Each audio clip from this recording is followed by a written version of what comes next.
There was a time, I recall, in some recent decades within Unitarian Universalist congregations, when there was a lot of suspicion and reactivity to any kind of religious language or even vaguely religious language. These were the days when it was not uncommon for many in our congregation to consider Unitarian Universalism as an alternative to religion rather than an alternative religion. It was and is an understandable attitude. Many in our midst who had escaped the religion of their upbringing were particularly sensitive, in a rational sort of way, of course, to anything that would be reminiscent of what they had left behind. In today's parlance, we would say that religious words or religious-sounding terminology was triggering. Those were the days when ushers often wore rubber gloves. And if the word God, for example, were uttered by someone during a reading, the singing of a hymn, while giving a sermon, ushers would distribute tubes of cortisone cream to make sure that the symptoms of an allergic reaction could be treated right then and there. Those were the days when even the words theology or even spirituality could cause an outbreak or an outburst. It would not be out of the ordinary to hear someone say, "We're Unitarians, we don't do," and then complete the sentence with whatever possible offending word they deemed didn't fit their particular version of what Unitarian Universalism is. So they might say, "We're Unitarian Universalists, we don't do God. We're Unitarian Universalists. We don't do spirituality or theology, or Jesus." You might say, to be honest, that we were the most closed-minded, open-minded religion around, or the most reactive, rational religion this side of the Mississippi. Even in theological school, my fellow students and professors even had imbibed this caricature of Unitarian Universalists. Most UUs did nothing to disavow them of their character or generalities. Mostly, Unitarian Universalists tended to enjoy the chiding and bask in the glow of their terminal uniqueness. After all, we were not like those others. We were proud heathens.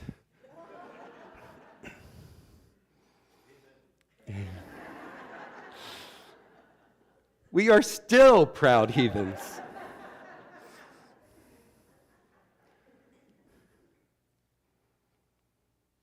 Over the years, what I've begun to feel is that this could also lead to no one taking Unitarian Universalism seriously, not even Unitarian Universalists.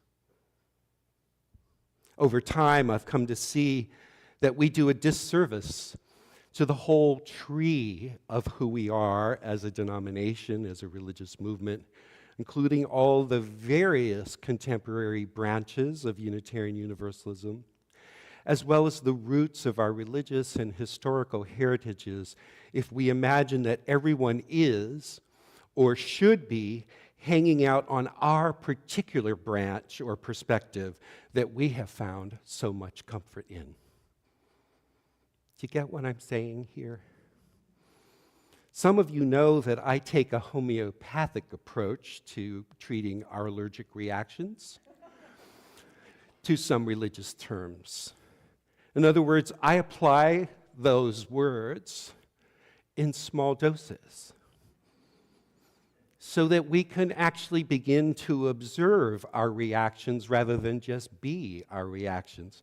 We can get curious about them and find our own way forward with or without a personal meaning to any of those words.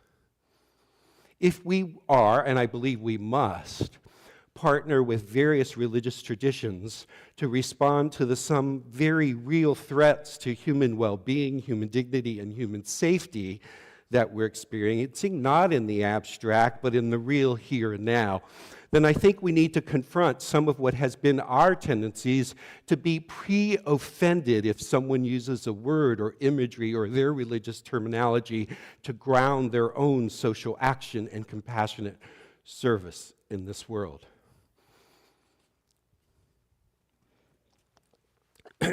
If someone says, for example, that they are living out the gospel of Jesus by showing up at a particular social justice action, we should be able to receive that with gracious and generous understanding, even if their motivation might be different than the one that might be motivating us to be there. Do you hear what I'm saying? Today, I believe that we are generous and genuine in our welcome to one another. As Adris was offering her welcoming words, not just once, but twice today, you are welcome, she said, because of your unique identity and spiritual beliefs, and no matter whom you love.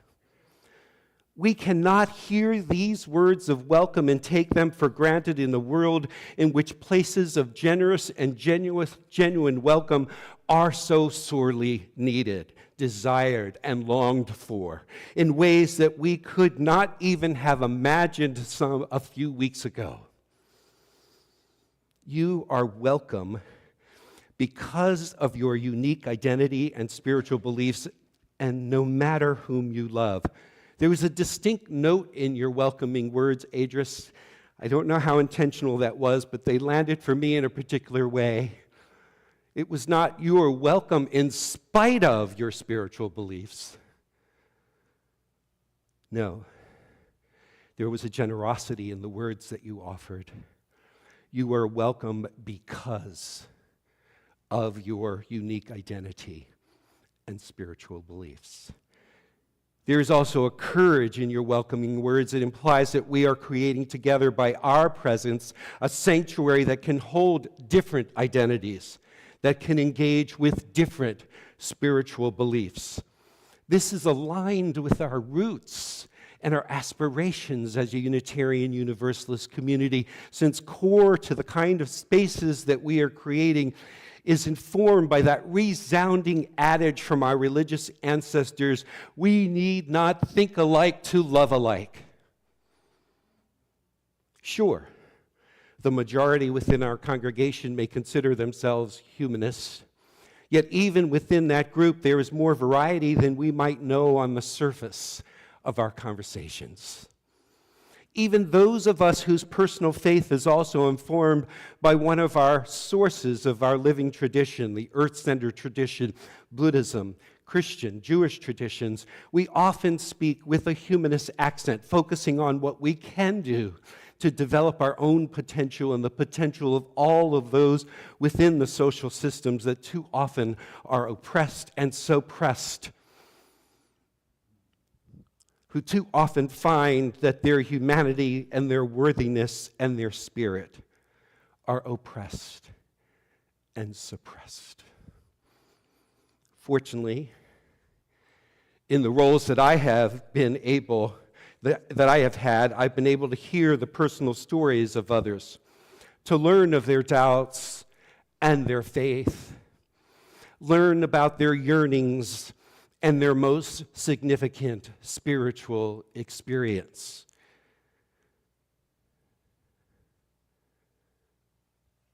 We need to be gracious and generous enough to listen to one another's stories.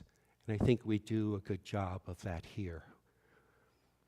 None of these can necessarily fit the stereotype or the generalities we sometimes offer about ourselves as Unitarian Universalists because they seem so personal or so intimate. But granted, we may not fit conventional categories. Our approach to spirituality may seem elusive and evasive to others, but it doesn't mean that we've cut off our connection to the ineffable or the transcendent within our ordinary experiences. Sorry, I'm getting over a cold, so I'm going to... have a little tea here. I understand that some social media platforms offer the option for relationship status as complicated.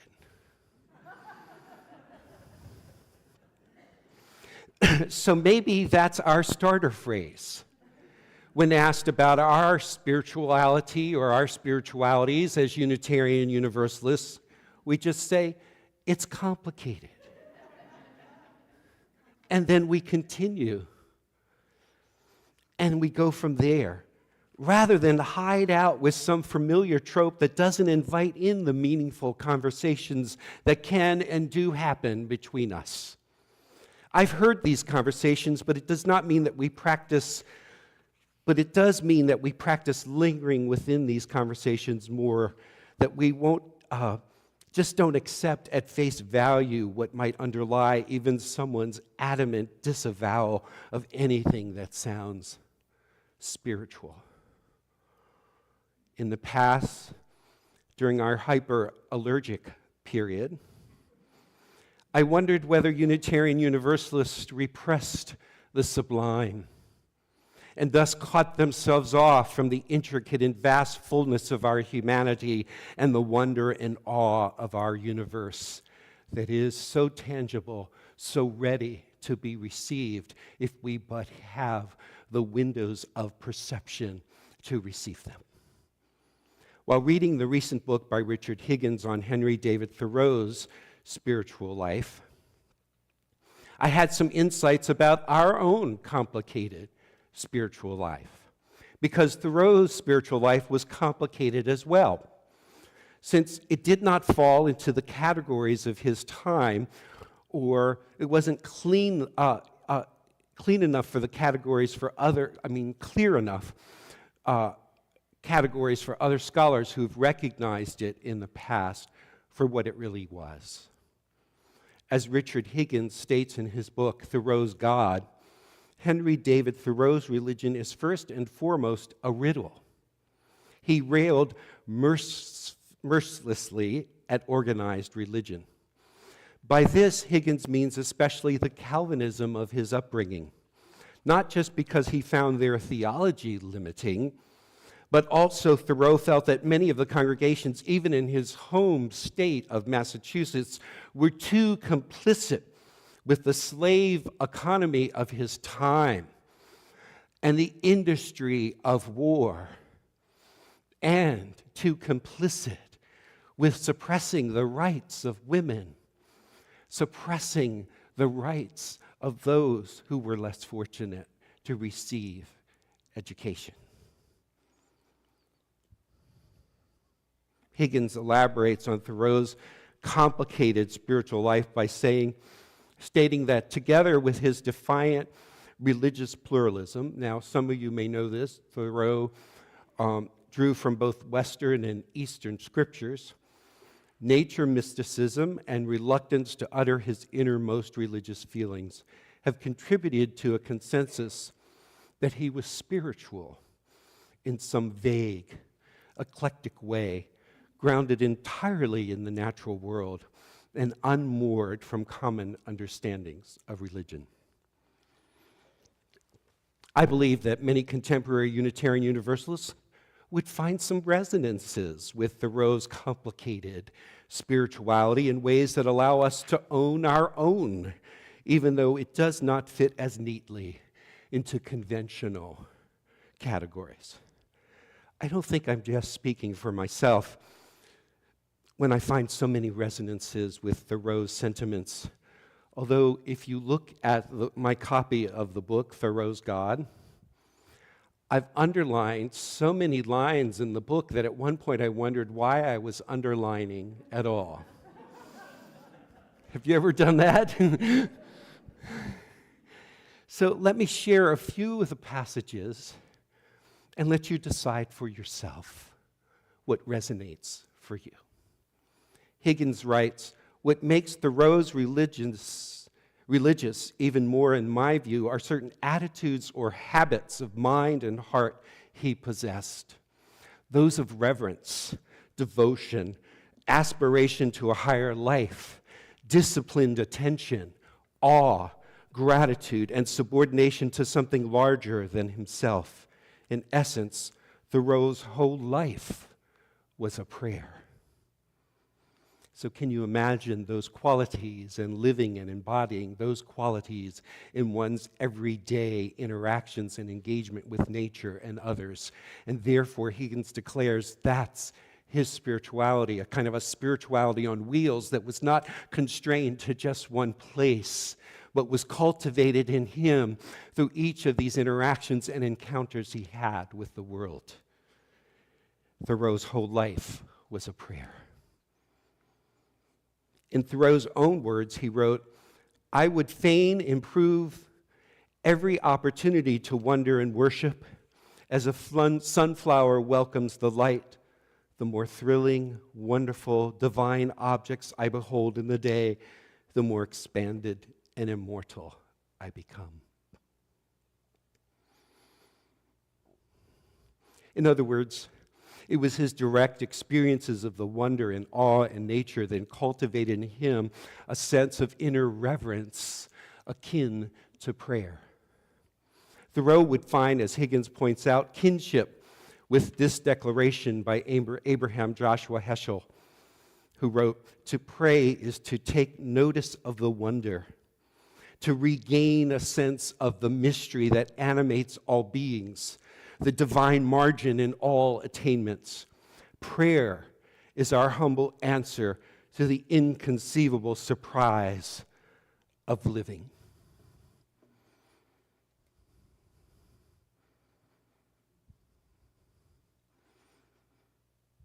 Are you ever surprised at times by living? Do you ever find yourself, maybe catch yourself even in the middle of the night, wondering, why am I alive? How am I alive? What is this life that I have? Maybe in that sentiment, in that feeling, we are doing something akin to prayer.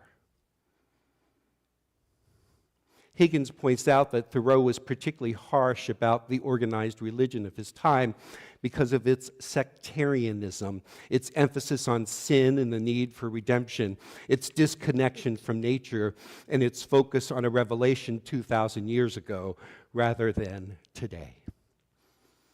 But we can't mistake his critique of the organized religion of his time, as some scholars have done, and jump to the conclusion that Thoreau did not have a vibrant, meaningful, and generative spiritual life.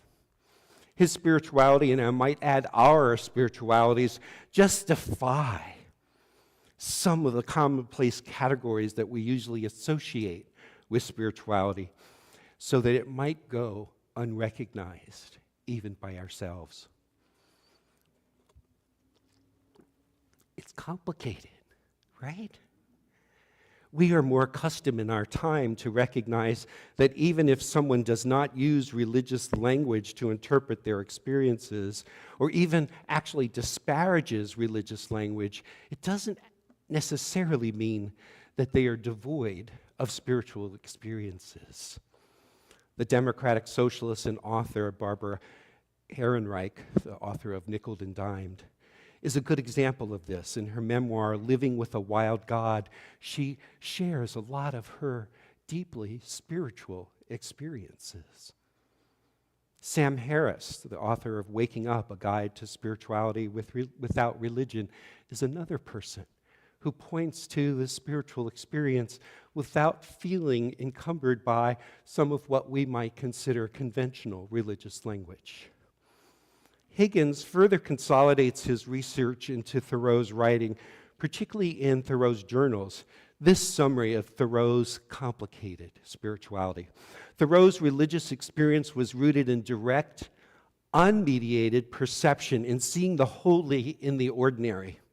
This is not a matter of just glancing around and seeing things in a preconceived way, as we typically do. You have to look in order to see, he believed. For Thoreau, intention and expectation and a desire to see disclose the sacred dimension of reality. Those habits enable us to be awake rather than to sleepwalk through life, which is a central theme of Walden. And it's certainly in line with what we think of as mindfulness today. One of the best examples of this seeing the holy in the ordinary is this passage from Thoreau that brings us into his direct experience of all things a skunk cabbage. Thoreau writes, "If you are afflicted with melancholy at this season, go to the swamp and see the brave spears of skunk cabbage buds already advanced toward a new year. Their gravestones are not bespoken yet. Who shall be sexton to them? Is it the winter of their discontent? Do they seem to have lain down to die, despairing of their skunk cabbagedom? Up and at 'em! Give it to 'em! Excelsior! Put it through! These are their mottos." To imagine such wisdom that can come to us through even a skunk cabbage allows us to appreciate some of Thoreau's approach to the world, ever ready to receive direct revelation in the here and now from unexpected and unknown places. How about each of us? I wish for each of us these kinds of encounters with life and with nature that allow us to experience everyday revelations that wake us up, that enliven us, that cultivate in us a sense of humor and perspective, and deepen in us a sense of reverence. I wish for each of us a kind of peripheral vision that is wide open to this world, and also a peripheral vision that is inward, that allows us to discover our own capacious soul.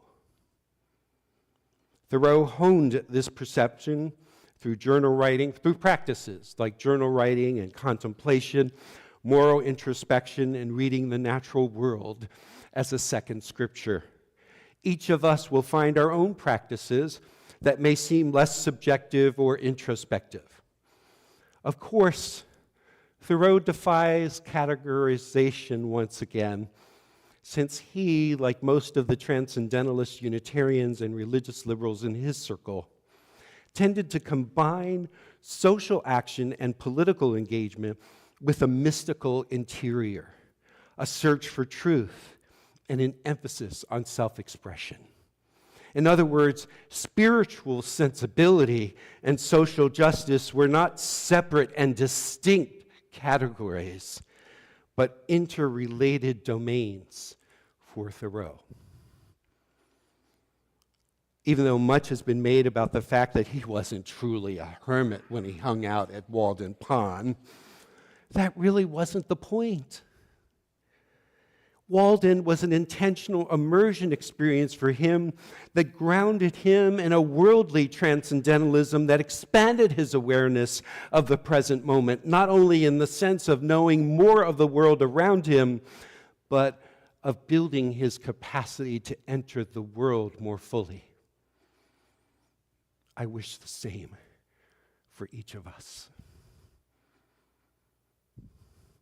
And entering it fully meant an engaged spirituality, not retreating from the challenges of his time, but propelled to enter them.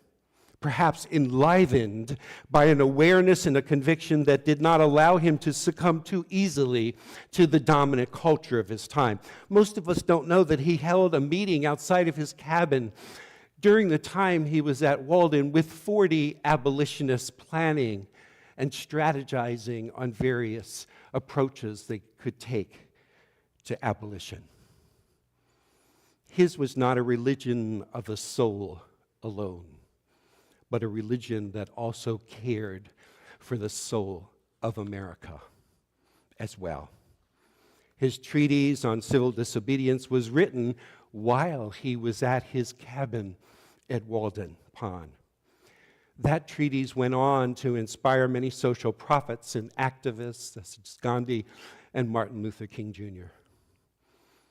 Thoreau argues that individuals should prioritize their conscience over compliance with unjust laws, asserting that passive submission to government authorities enables injustice. Do I need to say anything more? Do I need to point out the trajectory from his sensibility and his time to our own? Do I? He couldn't obey in advance without being untrue to his deepest convictions about life, dignity, and reverence. I find wisdom in Thoreau, and perhaps you find some resonances as well. I love his encounter with that skunk cabbage, and I think there might be wisdom for us personally and collectively right now from just that single verse. When Thoreau asks, is it the winter of their discontent? Do they seem to have lain down to die, despairing of their skunk cabbagedom? Up and at 'em, give it to 'em. Could he also be speaking to us? Is it the winter of our discontent?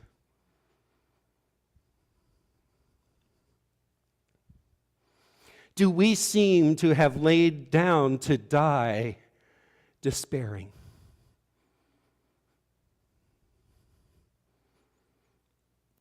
And the skunk cabbage says to us, up and at 'em. Give it to 'em. I think there's wisdom in that for us. So may it be. Amen.